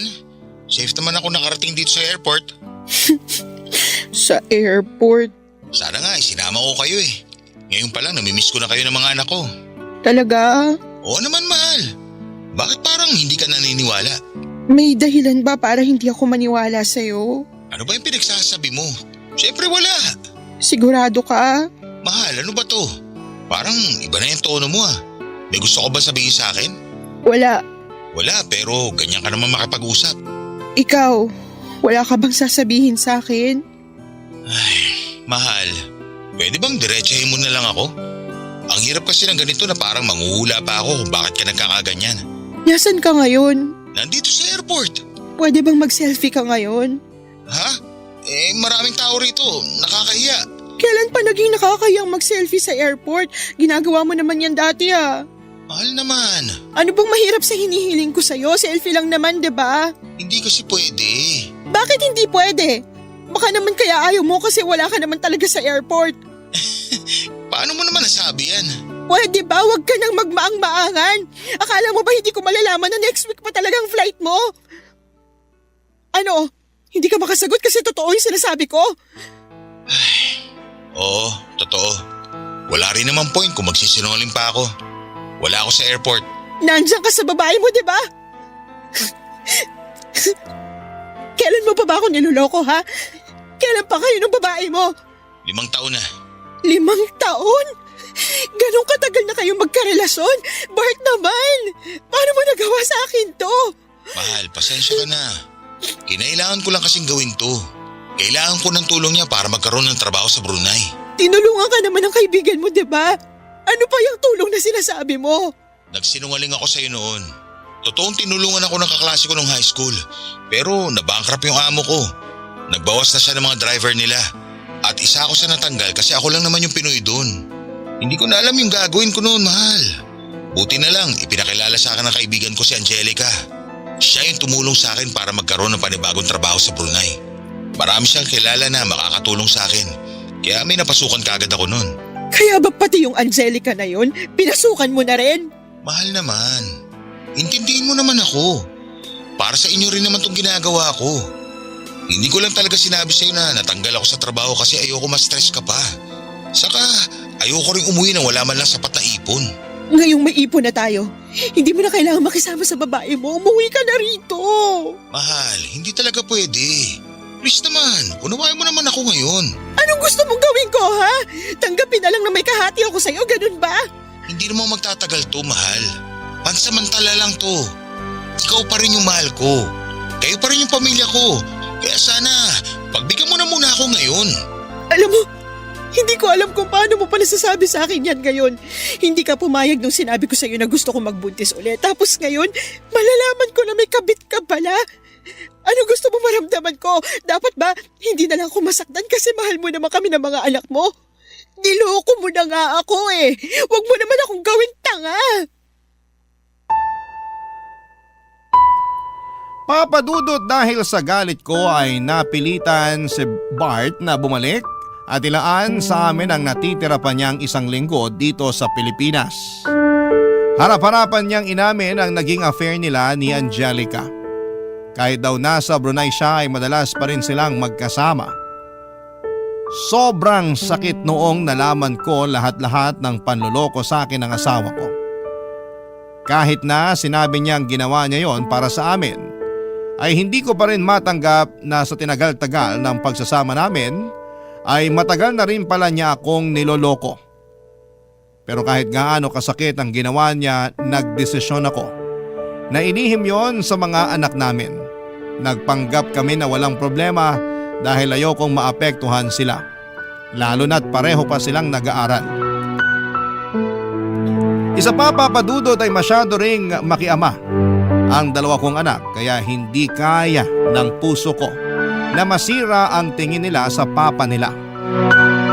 Tiniis ko ang lahat kahit na may choice naman akong kumawala na lamang sa relasyon namin. Sa madaling salita ay pumayag ako na may kahati ako sa asawa ko. Pumayag rin ako na magsama sila sa Brunei. Ang kapalit naman noon ay hindi nagkulang sa sustento sa amin si Bart. Palagi rin siyang tumatawag para kumustahin ang mga anak namin. Sa madaling salita ay walang nagbago sa amin. Kahit pa alam ko na may kabit siya, papadudot.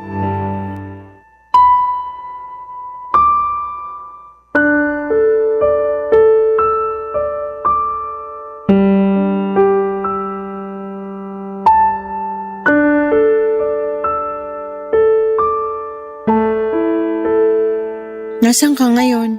Nandito ako sa kwarto ko. Bakit hindi mo kasama ngayon yung babae mo? Hindi mo ba siya namimiss? Pwede bang wag na natin siya pag-usapan? Bakit hindi? Parte na rin naman siya ng buhay natin, di ba? Pinagsasabay mo kami kaya masanay ka ng palagi ko siyang binabanggit. Mahal naman. Kayo pa rin yung pamilya ko kahit nagsasama na kami ni Angelica. Nabuksan ko yung Facebook account mo at nabasa ko yung conversation yung dalawa. Akala ko ba, kailangan mo lang siya. Bakit may I love you ka na sa kanya? Umamin ka nga sa akin. Mahal mo na ba siya? Oo, mahal ko na rin si Angelica. Sa 5 taon na magkasama kami, posible namang wala akong maramdaman. Kaya ba wala ka ng balak na hiwalayan siya? Wala naman ako sinasabing ganun. Ang ibig ko sabihin, hindi ganun kadali na hiwalayan siya gaya ng gusto mo. Isipin mo naman yung pinagsamahan natin. 22 years, Bart. Sasayangin mo lang yan para sa Angelica na yon. Wala naman kayong anak kaya wala kang responsibilidad sa kanya. Mas matagal mo akong nakasama. Isipin mo naman yun. Alam ko naman lahat ng yan at hindi ko rin nakakalimutan. Sinabi ko naman sa'yo, di ba? Mahal na mahal pa rin kita. Pero hindi pwedeng dalawa kaming mahal mo. Hindi pwedeng dalawa kami na inuuwian mo. Naiintindihan mo ba? Kaya darating pa rin ang araw na kakailanganin mong pumili sa amin. At alam mong hindi ako papayag na hindi kami yun. Kayo pa rin ang pipiliin ko, alam mo yun. Pero hindi ko pwedeng gawin yan ngayon kasi hindi pa nakakatapos yung mga anak natin. Anong ibig mong sabihin? Makikipagrelasyon ka sa ibang babaeng yun sa loob ng maraming taon? Sa gusto mong mangyari, imposibleng hindi ka makabuo ng pamilya sa kabit mo. Tapos kakalimutan mo na kami kasi may bago ka na. Sabihin mo na lang kung ayaw mo na talaga sa akin kasi maghahanap na rin ako ng iba. Mahal, huwag ka namang ganyan. Mahal na mahal kita. Huwag mo naman ako ipagpalit sa iba. Ang kapal naman ng mukha mong sabihin niya sa akin samantalang ikaw yung naunang mga liwa. Usa siyang dumating. Hindi ko siya hinahanap kaya ibang kaso yun. Ah, ganon. Kaya tuwing may bagong darating, tatanggapin mo na lang. Si Angelica lang yung babae ko, okay? Wala nang iba. Dapat ba akong matuwa na wala nang iba? Lintik naman, Bart.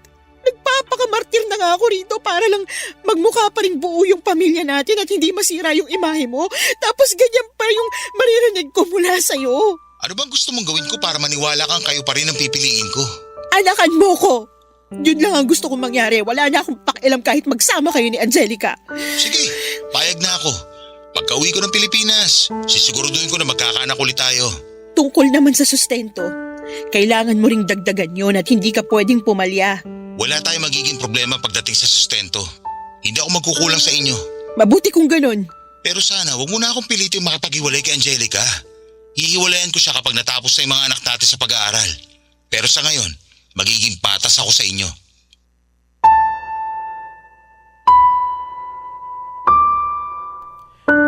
Papadudot batid ko na napakatanga ko sa naging desisyon ko. Pero handa na ako noong magpakababa para lamang hindi kami maghiwalay ni Bart. Hindi lang dahil mahal na mahal ko pa rin siya kundi dahil hindi ko kayang makita na pinagtatawanan ako ng ibang tao.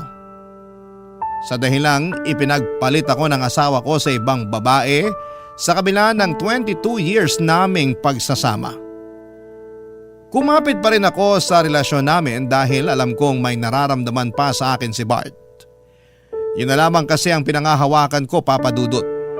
Binantaan ko lang siya na maghahanap din ako ng iba pero ang totoo ay hindi ko naman po talaga kayang gawin yon. Pero kung gugustuhin ko lang ay hindi naman po ako mahihirapan. Hindi naman sa pagyayabang ay madali lamang sa akin na magkaroon ng bagong partner. May nanliligaw po kasi sa akin noon. Navy po siya at may kaya sa buhay. Pero dahil loyal ako sa asawa ko ay hindi ko siya in-entertain.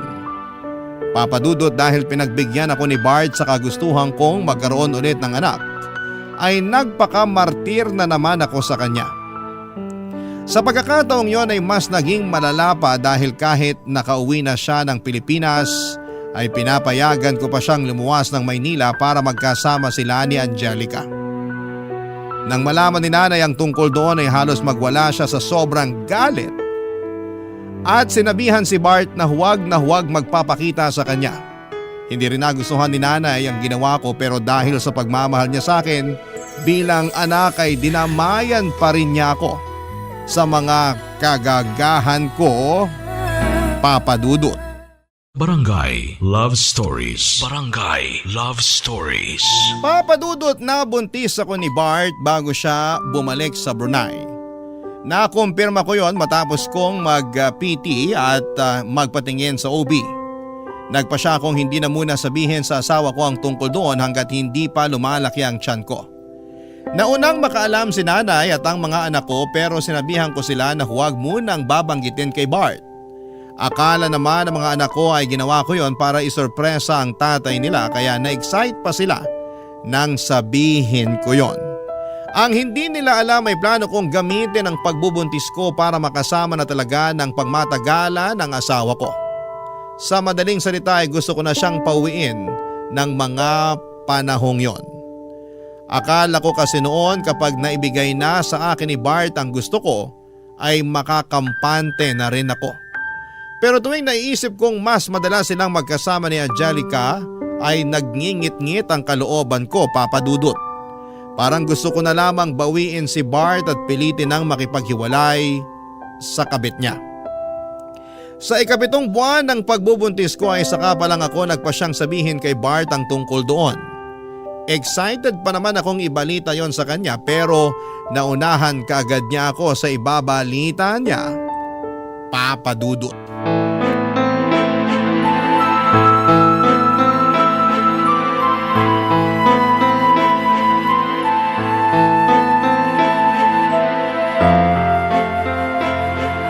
Anong sinabi mo? Tama ba yung narinig ko? Buntis si Angelica? Oo, mahal. Kahapon ko lang nalaman. 3 buwan na raw. Hindi siya pwede mabuntis! Alam ko magagalit ka pero mahal, nandito na to eh. Hindi naman kaya ng konsensya ko kung ipalalaglag namin yung bata. Saka gusto na rin ni Angelica na magkaanak na kami. Tapos ano? Kasal na yung susunod niyang hihilingin sa'yo. Ang kapal naman ng mukha ng babaeng yan. Ganun na nga yung gusto niya mangyari.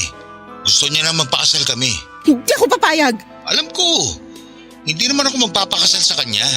Pwede naman ako magdahilan na lang sa kanya na hindi basta-basta ang proseso ng annulment. Kung sasabihin mo yan sa kanya, parang pinaaasa mo pa siya.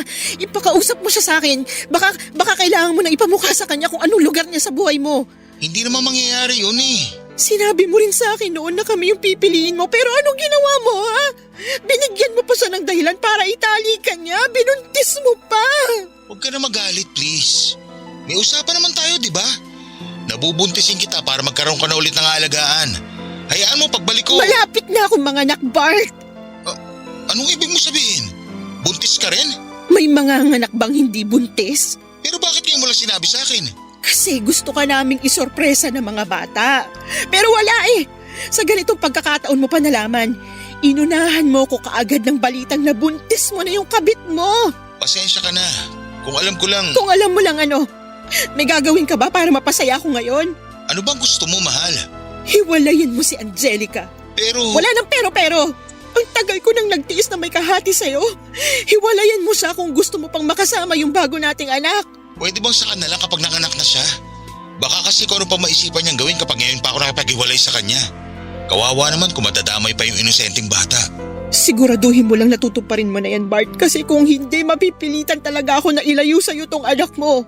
Pangako, totoo na to. Kamusta pala yung baby natin? Nakakapagpa-check up ka ba? Sinong kasama mo sa pagpunta sa doktor? Si nanay. Siya naman talaga nag-aasikaso sa akin noon pa. Kunwari ka pang hindi mo alam. Pasensya ka na kung wala na naman ako sa tabi mo. Sanay na ako. Kaya hindi mo na kailangang humingi ng pasensya. Lalaki ba yung anak natin? Oo. Talaga? May naisip ka na ba ipapangalan sa kanya? Wala pa. Pwede bang ako na lang magpangalan sa kanya? Hindi mo na kailangang hilingin sa akin yan kasi ikaw naman yung ama nitong dinadala ko. Sige, mag-iisip ako na ipapangalan sa bunso natin. Sana pag-isipan mo rin yung pag-uwi mo rito sa panganganak ko. Mahal, alam mo naman na hindi ako basta-basta makakauwi, di ba? Baka naman ayaw mo lang talaga. Yan ka na naman eh. Basta titingnan ko. Pero kung sakaling hindi ako makakauwi, pahingi ako ng mga picture ni baby pagkapanganak mo sa kanya. Kahit yun lang, mahal.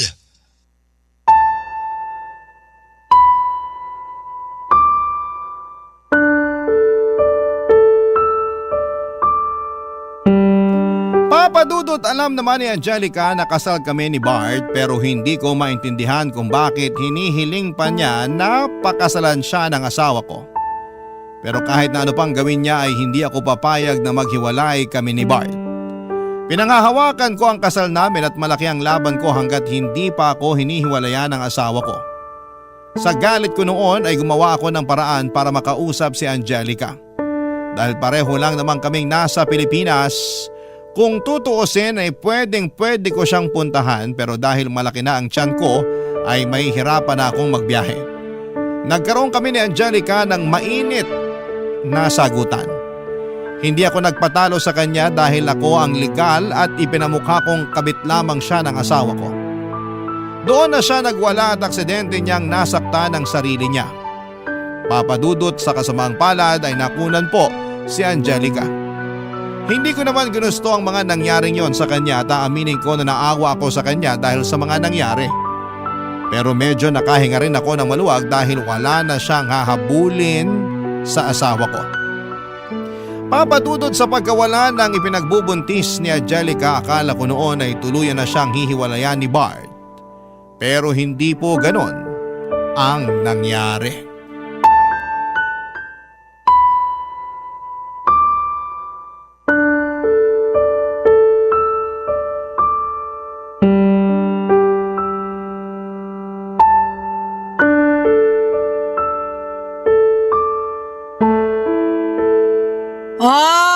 Anong sinabi ko sa'yo? Nung una pa lang, sinabihan na kitang niloloko ka ng asawa mo pero ayaw mo maniwala. Ipinagtatanggol mo pa siya. O tapos ngayon ano? Ginawa ka lang niyang tanga. Oo na po, Nay. Tanga na ako kung tanga pero mahal na mahal ko po si Bart. Ama pa rin siya ng mga anak ko. Ama siya ng batang nasa sinapupunan ko ngayon. Kaya hindi ako papayag na maghihiwalay kami dahil sa Angelica na yun. Ako lang dapat yung mahal niya, Nay. Ako lang. Kahit hindi ka pumayag na maghiwalay kayo, kung hindi ka na kayang panindigan ng asawa mo, wala na ring silbi ang pagpapakamartir mo. Ano bang kailangan kong gawin para matauhan ka? Masyado mo nang ibinabali ang sarili mo para lang sa isang manlolokong asawa? Pero Nay, kahit naman niloko niya ako, hindi pa rin niya kami pinabayaan. Mahal niya pa rin ako. Tanga! Hindi na pagmamahal yung ginagawa niya sa'yo. Pinaglalaroan ka na lang ni Bart. Alam ko po, Nay. Alam ko po. Pero tiniis ko na ang lahat para sa mga bata. Ayoko malaman nila na hindi na kami maayos ng papa nila. Ayoko ring malaman na may ibang babae si Bart kasi baka mawala yung respeto nila sa kanya. Narinig mo ba yung sarili mo? Helen naman! Kaya ka biniyayaan ng utak para gamitin mo sa mga desisyon mo sa buhay at hindi para magpakatanga lang sa isang lalaki. Kung ako yung mga anak mo, kapag nalaman kong ganyan kakamartir, baka mawalan na rin ako ng respeto sa'yo. Hindi na kasi pagmamahal ang tawag sa ginagawa mo. Isang malaking kagagahan. Naiintindihan mo ba? Pero Nay, wala kasi kayo sa posisyon ko kaya nasasabi niyo yan. Hindi ko gugustuhin malagay sa posisyon mo. At kung sakali man, hindi ko hahayaan yung asawa ko na mga bet habang kasal pa kami. May anak din naman po kayo. Bakit hindi niyo ako maintindihan? Alam ko. Pero matino yung tatay mo. At ikaw, malalaki na yung mga anak mo. Hindi na sila mga paslet na hindi pa kayang umunawa ng sitwasyon.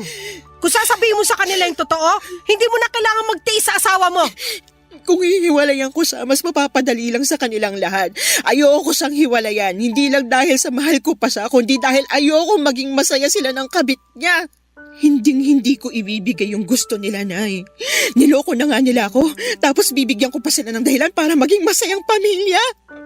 Kahit anong pilit ng babaeng yun na makuha yung asawa ko, latak pa rin lahat ng mapupunta sa kanya kasi ako yung legal na asawa. Hindi naman tatagal yung pagsasama nila kung hindi mo hinayaan. Imbis na kastiguhin mo yung asawa mo, nagpabuntis ka pa ulit? Paano kung tuluyan ka na niyang iwan, ha? Sino nga ako sa bata? Hindi niya po gagawin yun. Kahit nagawa niya mga bet, mahal na mahal pa rin niya yung mga bata. Baka naman sila na lang talaga yung habol sa'yo ng asawa mo.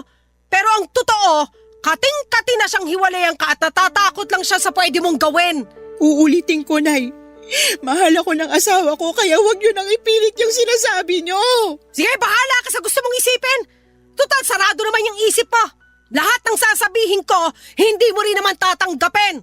Kahit ano pang sabihin niyo, hindi ko siya hihiwalayan.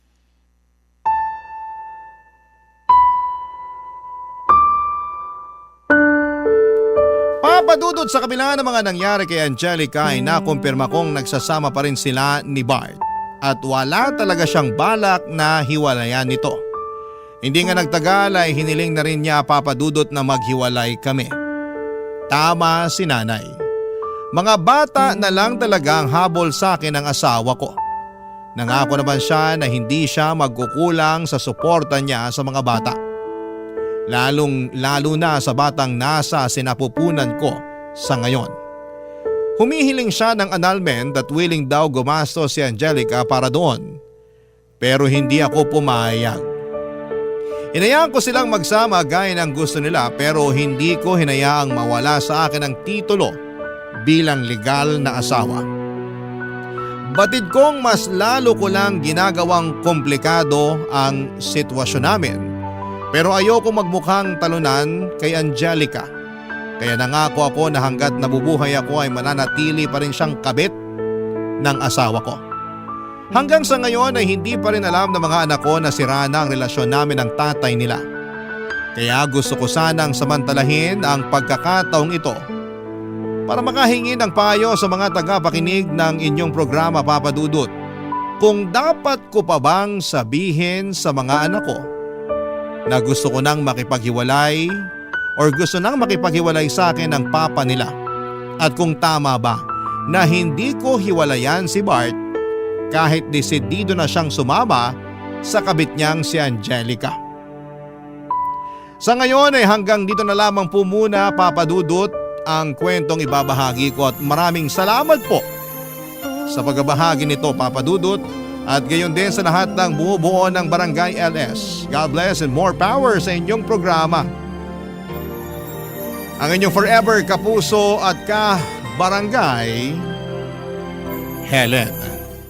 Barangay Love Stories. Barangay Love Stories. Nalilito pa rin sa life ang ating kabarangay. Ano kaya ang maipapayo mo sa kanya? Ibahagi mo yan sa ating comment section para mabasa rin niya. Nagustuhan ng iyong napakinggan? Ituloy yan via live stream sa www.gmanetwork.com/radio.